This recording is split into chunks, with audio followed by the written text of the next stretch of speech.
Ever since the founding of the country, the United States has had problems with race. It all started off with slavery, known as a peculiar institution because of its inherent hypocrisy.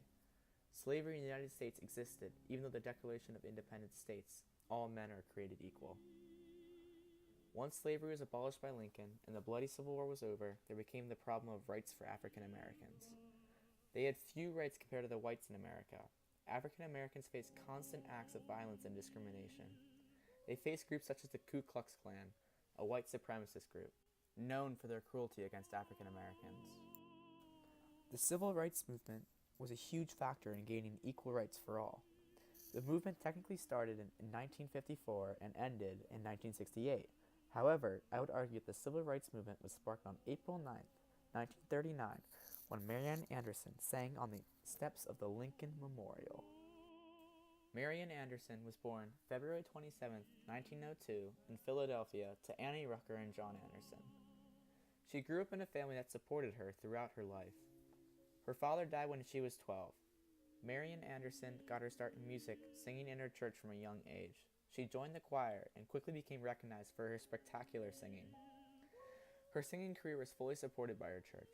When she needed money for lessons or trips, her church would raise the money to help her out. Her church also gave her a platform for her to sing on easily without worry of social criticism. People were amazed by her singing. Once Marian started receiving lessons, her career took off. She started performing for money, at first for small sums, then gradually working her way up to bigger and bigger performances. One notable teacher of Marian's was Giuseppe Bugatti. He was a huge inspiration for Marian, especially her opera singing career. He wanted to become an opera singer himself and saw a way to achieve this through Marian. Miss Anderson faced her first big encounter with racism when applying for the first time to a music school, the Philadelphia Music Academy. They turned her away without a second glance because of the color of her skin. As she put it in her autobiography, Marian said, quote, "It was my first contact with the blunt, brutal words, and this school of music was the last place I expected to hear them." Marian would go on to feel the sting of racism for the rest of her life, especially in her music career. She took it until she finally made her big stand one Easter morning. As Marian Anderson rose through the ranks as an opera singer, her opportunities to sing grew. She received chances to sing on grand stages such as New York's Town Hall and Washington, D.C.'s Constitution Hall. However, Constitution Hall proved to be troublesome for Marian. See, Constitution Hall was owned by the Daughters of the American Revolution, an all-white organization. When they heard Marian was going to sing at their place, they told her she was not able to perform. They made it clear that the color of her skin was their reasoning. One notable member of the Daughters of the American Revolution was Eleanor Roosevelt. She was outraged when she heard what happened. She resigned from the organization immediately, leaving this message. Eleanor talked with her husband, Franklin D. Roosevelt, and wanted to make it right. With the help of her husband, and notably the Secretary of the Interior, Harold Ickes, Eleanor helped organize a concert for Marian Anderson. They arranged for her to sing on the steps of the Lincoln Memorial. This was symbolic because Lincoln had not only freed the slaves, but was also a major advocate for equal rights after the Civil War. Marian Anderson chose her set list very deliberately. She started with America, or My Country 'Tis of Thee, then O Mio Fernando, then Franz Schubert's Ave Maria. She concluded the concert with three spirituals, starting with Gospel Train, then Trampin', and finally My Soul is Anchored in the Lord. The first song was significant, speaks of national pride and being a citizen in the United States. This was huge, for African Americans felt they weren't being treated as citizens due to the fewer rights they had. It also showed that Marian believed firmly in the country despite the racism it had thrown in her face thus far. The piece was also considered the national anthem of the time. Marian Anderson sang her glorious concert on a sunny Easter morning, April 9, 1939. The crowd consisted of over 75,000 people of all colors, just as she had wanted. Her concert was also played over the radio for millions of intrigued listeners. Marian was accompanied by her trusted piano player, Kosti Vahanen. Before the concert, Marian was introduced by Secretary of the Interior of the time, Harold Ickes. Genius draws no color line. And so it is fitting that Marian Anderson should raise her voice in tribute to the noble Lincoln, whom mankind will ever honor.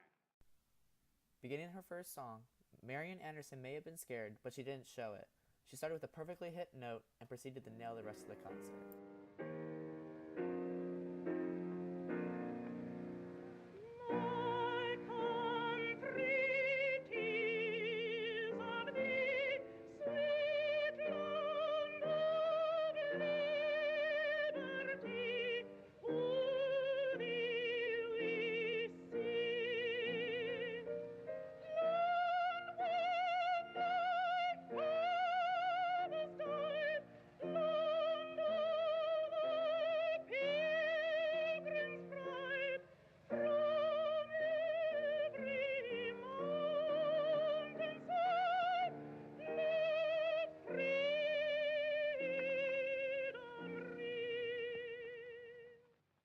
The impacts of Marian's performance were astounding. Unknown to her, she set many precedents for civil rights movements. First of all, she stood up to racism peacefully. Instead of taking to violence or even hateful words, she just performed in front of the Lincoln Memorial. She set a precedent for peaceful protests used by great civil rights activists such as Martin Luther King Jr. Marian also set the stage by performing in front of the Lincoln Memorial. The spot was a good place to advocate for African American rights due to Lincoln's work. Many of the civil rights protests and movements took place on those steps. Martin Luther King Jr. was listening to that powerful Easter morning when he was just 10 years old. It was on those steps that he delivered his most famous speech. I have a dream that one day this nation will rise up and live out the true meaning of its creed. We hold these truths to be self-evident, that all men are created equal. Dr. King later said that Marian's 1939 Lincoln Memorial concert was a formative experience for him, and it was imprinted on his mind. Marian had joined MLK that day in 1963 during the March on Washington for Jobs and Freedom. His speech embodied the civil rights movement. He made sure to be peaceful, yet stand up for what he thought was right. Marian Anderson sparked the civil rights movement that day when she took her stand in front of Lincoln. Marian Anderson inspired many people, for she was the first one to take a stand against racism on that large of a scale in such a respectable manner.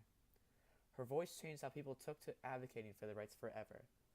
There are equal rights for all races today, thanks to the work of Marian Anderson and countless others. People today do not give her enough credit for the civil rights movement, but she wouldn't mind. Marian was a humble woman who wanted not attention, but what was right.